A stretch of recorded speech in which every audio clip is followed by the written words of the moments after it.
अब हम जिनसे बात करने वाले हैं वो बिग बॉस की लाडली है, क्योंकि उन्होंने कंटेस्टेंट्स के साथ नहीं सीधे बिग बॉस के साथ अपनी वाइब मैच कर ली। मनरा टीवी लाइन में आपका बहुत बहुत स्वागत है। Thank you so much. Thank you so much TV9 for having me after Big Boss. And हाँ, Big Boss की लाडली तो मैं हूँ।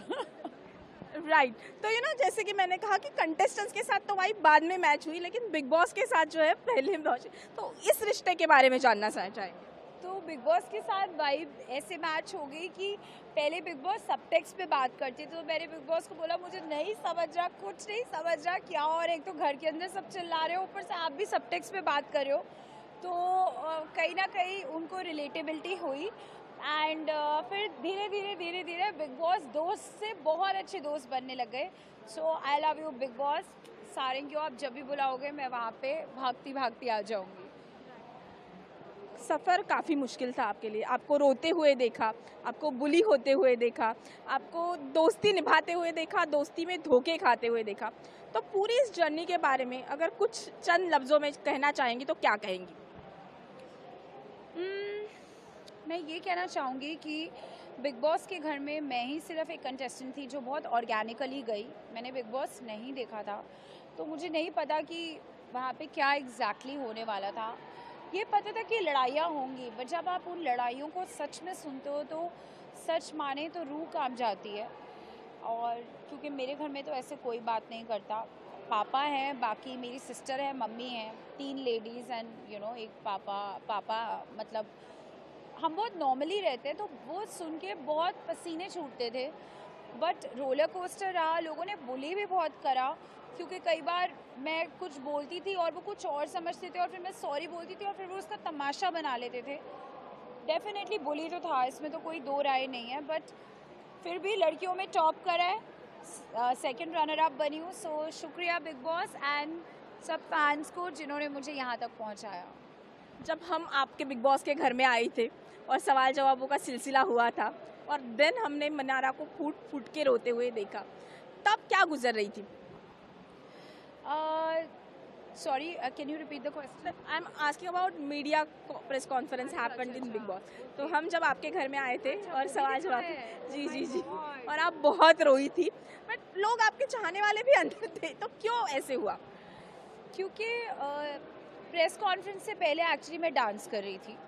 मैं एकदम, सब लोग सो रहे थे अपने रूम में और मैं डांस कर रही थी। मुझे लगा अरे वाह यार, आज तो बहुत सारे लोग आएंगे, you look your best, and generally lifestyle questions पूछेंगे, कैसा रहा आपका बिग बॉस का एक्सपीरियंस, कैसा था, कौन आपका फेवरेट है, कौन अनफेवरेट है, क्योंकि मूवीज़ प्रमोशन या इवेंट्स में ऐसे ही पूछते हैं जैसे अभी ये सवाल हो रहे हैं। बट वो तो भाई बहुत हार्ड हिटिंग थे, मेरी तो मतलब ऐसे लग रहा था पैरों तले ज़मीन निकल गई हो। एंड कई क्वेश्चन तो लिटरली बिल्कुल ही मिट्टी पलीत बोलते हैं ना, वो थे, तो मुझे समझ नहीं आ रहा था ना उसे कि बहुत ऐसी कोई बात भी नहीं है। लाइक स्पेशली विकी के केस में कि मैं सुबह उठ रही हूँ, चाय पी रही हूँ, हम बातें कर रहे हैं, फिर कुछ अंकिता जी के साथ हो रहा है तो मुझे पता नहीं, और वो बातें कहाँ से कहाँ पहुँच गई। मुझे लगता था ये कपल शो बन गया, मैं सारे कपल्स के बीच में आके खड़ी हो गई हूँ। सो आई थिंक वो मीडिया ने ऐसे पूछा, एंड ऑफ कोर्स मैं हूँ तो सामने मुनव्वर के भी फैंस होंगे, अंकिता जी के भी फैंस होंगे, मेरी फैंस भी होंगे मीडिया में। बट वो क्वेश्चन मेरे सीधा दिल को छुपे, क्योंकि मैंने कभी इस तरह का मीडिया ट्रायल भी नहीं देखा। It was literally like a media trial for me. And अगले दिन तो मेरी हालत ही ख़राब थी, मैंने कहा मुझसे हो गया, done, Bigg Boss is done and dusted, चलो। But then yeah I think फिर then I got back. Bigg Boss के घर में कोई ऐसा पल जहाँ पे आप वो जिसे बिल्कुल याद नहीं करना चाहोगे, सबसे ज़्यादा मुश्किल था आपके लिए? जब अनुराग ने मेरे ही नॉमिनेशन में मुझे नॉमिनेट करा था, डेफिनेटली वो पल बहुत ही ज़्यादा हार्ड हिटिंग था। सो या फ्यूचर प्लान्स क्या है, क्योंकि आपने तो सीधा खतरों के खिलाड़ी को होस्ट करने की बात करी, बट एज अ कंटेस्टेंट आया तो कुछ करना चाहेंगी? यार, मेरे को तो ऑनेस्टली स्नेक्स वगैरह से बहुत डर लगता है, बचपन का फोबिया है। नानी के घर में बहुत देखे है, पास देखे, तो फोबिया है। बट ये मेरा टैलेंट है कि मैं किसी से भी कहीं पे भी बात कर सकती हूँ। एंड आई थिंक खतरों के शो में डेफिनेटली एक कंटेस्टेंट्स के लिए भी एक स्ट्रेस बस्टर होता है, जब वो किसी से कूलली बात कर लेते हैं and then it's captured in a fun way. तो जब मुझे बिग बॉस के लिए इनिशियल ऑफर भी आया था तो उन्होंने मुझे बोला था इसके बाद तू खतरों करेगी, मैंने कहा नहीं नहीं मैं खतरों को होस्ट करूँगी। सो ये वहाँ से बात शुरू हुई थी। सो या लास्टली, हमेशा फैंस ने साथ दिया, खुद के बलबूते पे आप यहाँ पे पहुँचे। चाहती तो एक आपके यहाँ पे स्टार्स काफ़ी है घर में, उनका नाम ले सकती थी, क्यों खुद के बलबूते पे और फैंस को मैसेज? क्योंकि वही तो होता है ना, क्योंकि अगर आप किसी के बलबूते पे आते हो तो लोग आपको उनकी वजह से ज़्यादा रिलेट करते हैं, यू नो। बट आप जब अपने उस पे आते हो तो लोग, आप क्या चाहते हो कि आपको लोग आपकी वजह से पसंद करें।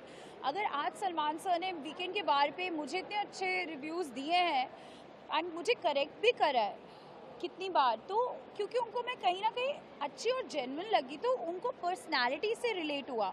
वैसे ऑडियंस को भी पर्सनालिटी से रिलेट होना था शो में। इस चीज़ के लिए मैं बहुत क्लियर थी, ना कि मैं कहाँ से आई हूँ और मेरा फैमिली बैकग्राउंड का क्या है। इट इज़ अबाउट मेरे को लोग पसंद करें। और मैं बहुत इस चीज़ पे, मुझे पता नहीं था वो कैसे होगा, बट मुझे बस पता था कि मैं कहीं तक पहुँचूँगी। एंड बट ये नहीं पता था कि लड़कियों में टॉप कर जाऊंगी और सेकंड रनर अप बनूंगी।